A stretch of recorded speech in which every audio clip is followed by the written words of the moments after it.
A graça e a paz, amados irmãos em Cristo Jesus.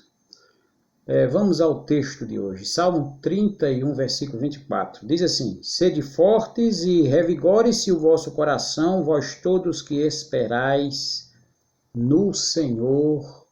Graças a Deus, graças a Deus. O povo de Deus, amados irmãos, é um povo que é constantemente lembrado de que deve esperar no Senhor durante a sua vida, não é?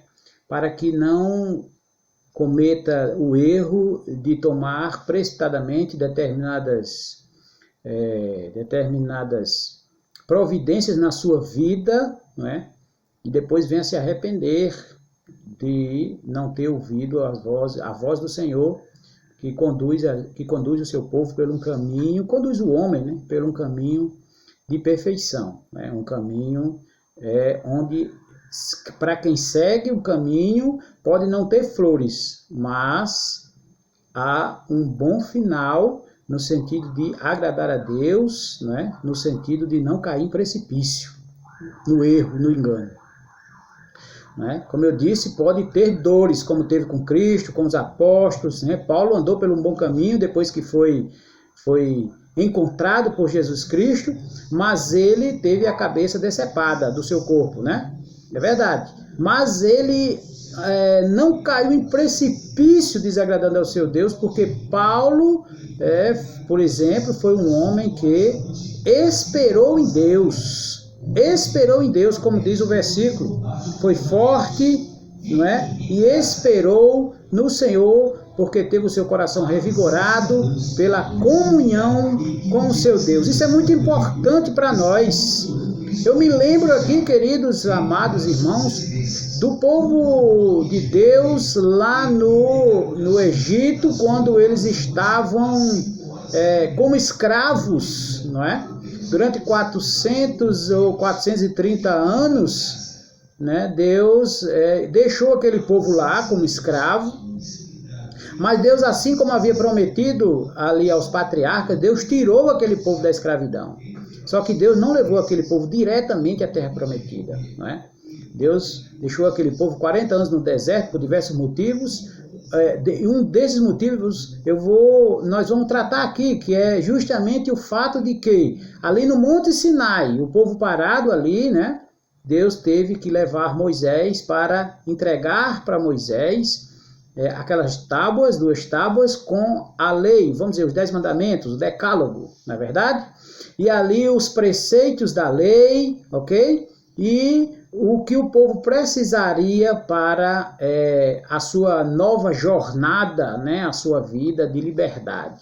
Só que aquele povo, querido, longe de estar livre, eles não estavam mais escravos fisicamente no Egito, mas eles estavam escravos no seu coração e na sua mente, com certeza, claro. Porque quando Moisés demorou 40 dias ali, aquele povo não aguentou esperar. E eles fizeram o bezerro de ouro, né? Aperrearam demais o Arão, né? Constrangeram o Arão para que Arão fizesse o bezerro, e foi feito esse bezerro. E aquilo ali revela algumas verdades. Uma delas, basicamente, é que eles fizeram o bezerro não é porque eles rejeitaram Moisés, mas rejeitaram a Deus. Eles rejeitaram a Deus. E Deus falou isso, né? Rejeitaram, e aquele bezerro representaria para eles agora o seu Deus, né, o seu baluarte, quem estaria à frente, conduzindo aquele povo. Eles eram imediatistas, irmãos, eles queriam chegar na terra hoje, agora, não queriam mais esperar. Eles estavam cansados já, porque tinham passado sede, enfim, algumas coisas horríveis, e medos, e etc. E aquele povo, por causa dessas circunstâncias adversas, né, eles rejeitaram a Deus. Esta é a verdade nos seus corações. Queridos, terrível coisa é rejeitar ao Senhor.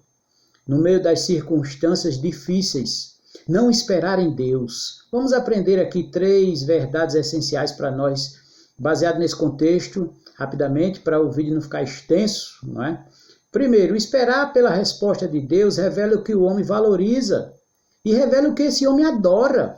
Quando os planos dos israelitas foram adiados, né, quando eles não chegaram logo na terra prometida, não é verdade? Quando eles ficaram ali patinando no deserto, eles buscaram uma solução rápida, principalmente naquele evento lá do bezerro de ouro. Moisés demorou, vamos resolver isso agora, fazer um bezerro, está resolvida a questão. Né?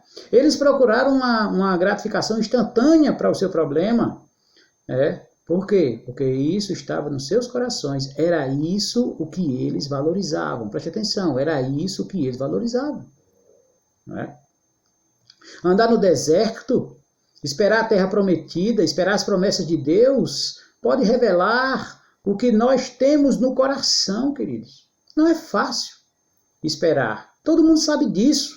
Porque o tempo de Deus não é o nosso tempo. Deus é atemporal. Mas os caminhos de Deus são perfeitos. É porque muitas vezes o homem, porque tem um coração ansioso, não tem a paciência de esperar o tempo do Senhor. Aquilo que o homem focaliza de verdade revela o que ele valoriza na sua vida. E aquilo que o homem valoriza mostra, determina o que ele adora. O que é que eu e você temos valorizado, temos focalizado, temos focado na nossa vida? Onde está o nosso tesouro? Ali está o nosso coração. Né? Então, esperar em Deus revela o que o homem valoriza, revela o que o homem adora. Segundo, esperar pela resposta de Deus, né, pode não ser agradável ao homem, mas nunca é um desperdício. Não vejo um homem de Deus, uma mulher de Deus no texto sagrado, na Bíblia, que esperou em Deus, sofreu muitas vezes, claro, mas que desperdiçou seu tempo, desperdiçou sua vida por causa disso. Jamais! Isso nunca aconteceu e nunca vai acontecer. Porque, queridos, antes de fazer o mundo, Deus já viu lá na frente, sabia todas as coisas. Não pode ser um Deus como esse, algo que é pego de surpresa, ou alguém que é pego de surpresa. Jamais, queridos, ele sabe exatamente o caminho correto. Siga, é o que nós devemos fazer, siga a instrução do Senhor. Não é? Esperar pela resposta de Deus pode não ser agradável, mas nunca é desperdício.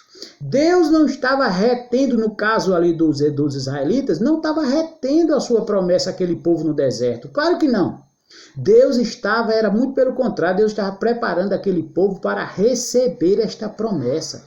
Porque Deus tinha tirado eles lá do cativeiro, é verdade, lá do Egito. Eles não eram mais escravos fisicamente. Mas, queridos, na sua mente e no seu coração, aquele povo era escravo. Continuou sendo, ainda era escravo. Por isso que eles agiam daquela forma. Eles não sabiam agir como pessoas livres, pessoas libertas da escravidão. Seu coração era escravo, ansioso.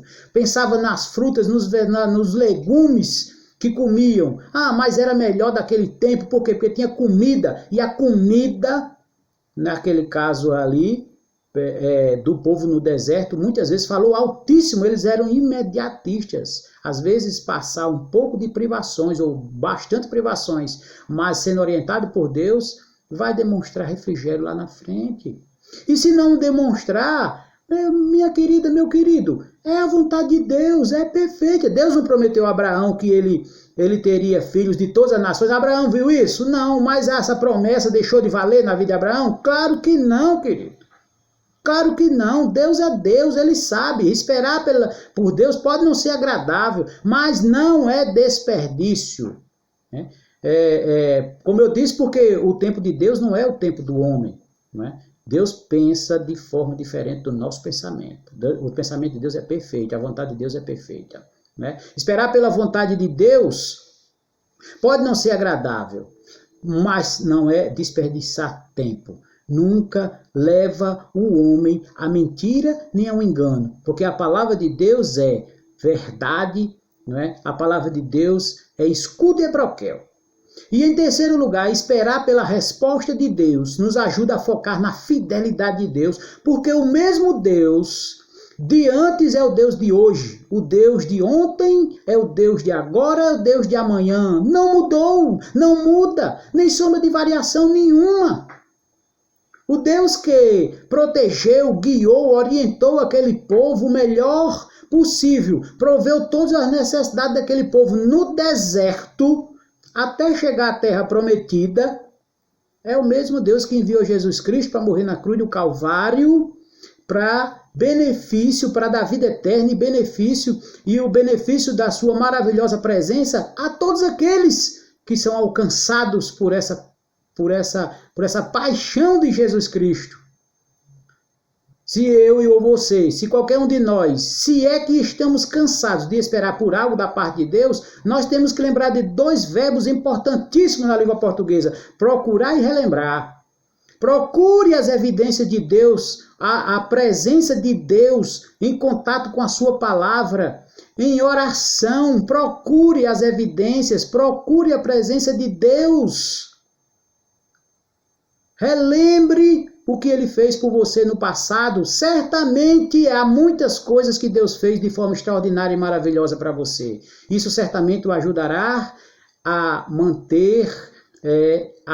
manter-se na presença, na esperança, esperando pelo Senhor. E para concluir, porque o vídeo já vai com 10 minutos, 11 agora quase, eu diria o seguinte: esperar em Deus nunca é desperdício. Desperdício é deixar de esperar no Senhor e passar a confiar nas coisas deste mundo corrompido.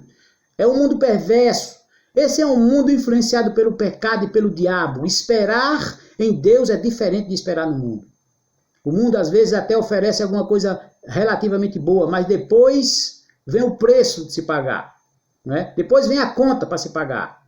Os que assim fazem, esperam pelo mundo e não esperam pelo Senhor, mostram que na verdade não adoram a Deus, vivem desperdiçando sua vida e mostra a falta de fé, de fidelidade para com a pessoa do Senhor Jesus Cristo. Um lembrete para mim e para você, para a gente terminar esse vídeo. Aquele que venceu a morte está no controle e Ele está sempre trabalhando enquanto você espera por Ele. Amém? Que Deus o abençoe. Pense e medite nesse texto, Salmo 31, verso 24, e também o Salmo 40, verso 4. Amém, querido? Deus te abençoe.